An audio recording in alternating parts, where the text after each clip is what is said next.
In a secluded village hidden within the misty mountains of Japan, lived a woman of striking beauty, Emiko.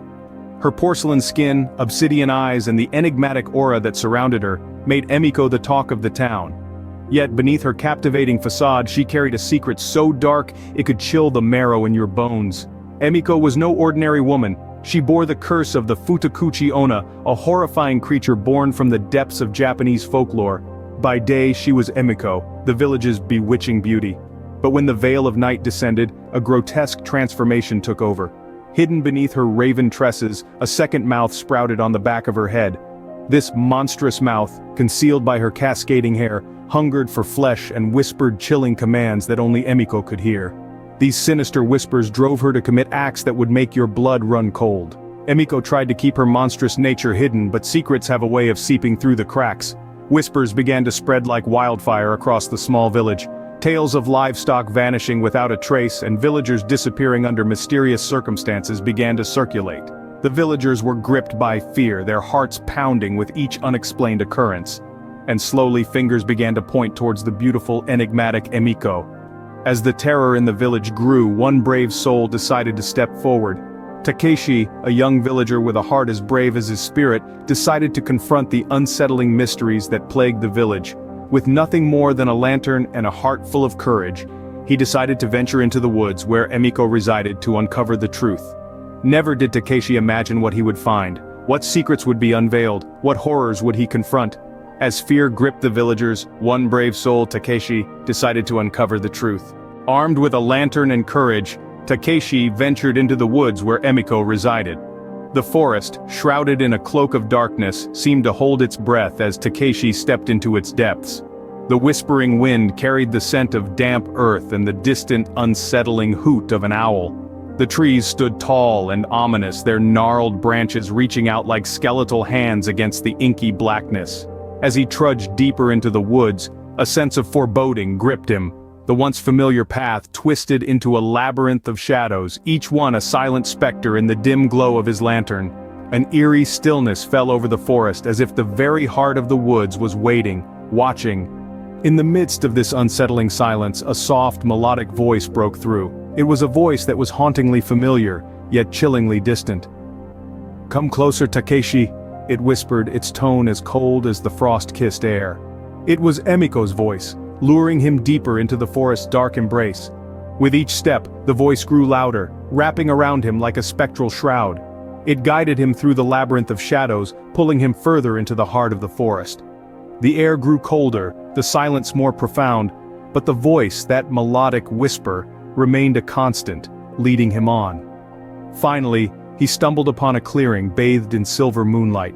It was a stark contrast to the surrounding darkness, an oasis of calm amidst a sea of shadows. And there, standing in the center of the clearing, was Emiko.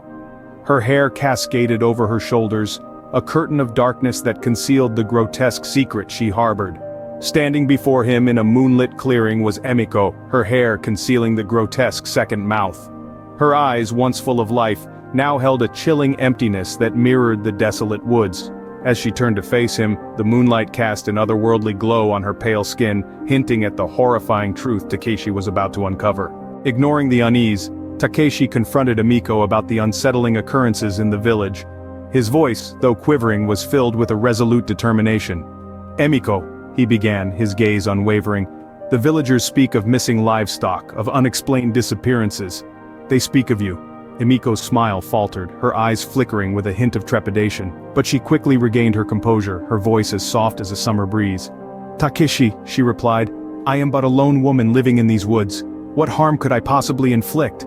But Takeshi wasn't swayed by her feigned innocence. He pressed on, his questions piercing the silence of the night like a sword. With each query he chipped away at her facade, unveiling the horrifying truth that lurked beneath. As Takeshi's relentless questioning continued, Emiko's visage began to warp. Her features twisted, her eyes contorted, and the alluring veil of beauty that had once mesmerized the villagers crumbled away. What emerged was a sight that would forever be etched into Takeshi's memory. From the back of Emiko's head, a second mouth appeared. It was a grotesque manifestation of hunger and madness, its razor-sharp teeth glinting ominously in the moonlight. The mouth whispered sinister commands, its voice a chilling echo that resonated through the silent forest. Emiko, now revealed as the monstrous Futakuchi-Onna, let out a blood-curdling scream. The whispers grew louder, driving her into a frenzied rage. Her once captivating eyes now burned with an insatiable hunger, the sight of which sent a shiver down Takeshi's spine. Takeshi, rooted in shock, could only watch as Emiko's beautiful face contorted into a grotesque mask of madness. The horrifying revelation of Emiko's true form, the embodiment of the chilling folklore, was a sight that transcended fear. It was a sight that embodied the purest form of terror. Takeshi stood frozen in horror as Emiko's once beautiful face contorted into a grotesque mask of hunger and madness. The dark secret of the secluded village, the horrifying reality of the Futakuchi-Onna, was now laid bare before him, its monstrous visage a cruel testament to the terrifying power of folklore. In a futile attempt to fend her off, Takeshi brandished his lantern against the monstrous Futakuchi-Onna. His heart pounded in his chest like a wild drum, the echo of his fear reverberating through the eerily silent forest. But Emiko, driven by a hunger that was not her own, lunged toward him with a ferocity that belied her once delicate beauty. With each passing moment, Takeshi's hope of survival dwindled, replaced by a stark understanding of the curse that ensnared Emiko. The whispers grew louder, a cacophony of sinister commands that fueled her insatiable hunger. He could see it in her eyes, the torment and desperation, a prisoner in her own body. As Emiko's second mouth snapped open, the grotesque reality of her fate became terrifyingly clear to Takeshi. He was not just facing a monster, but a woman trapped by an inescapable curse. His screams pierced the night, a chilling testament of his impending doom. As the darkness of the forest swallowed them whole, Takeshi's screams echoed into the night, lost among the whispers of the cursed woods.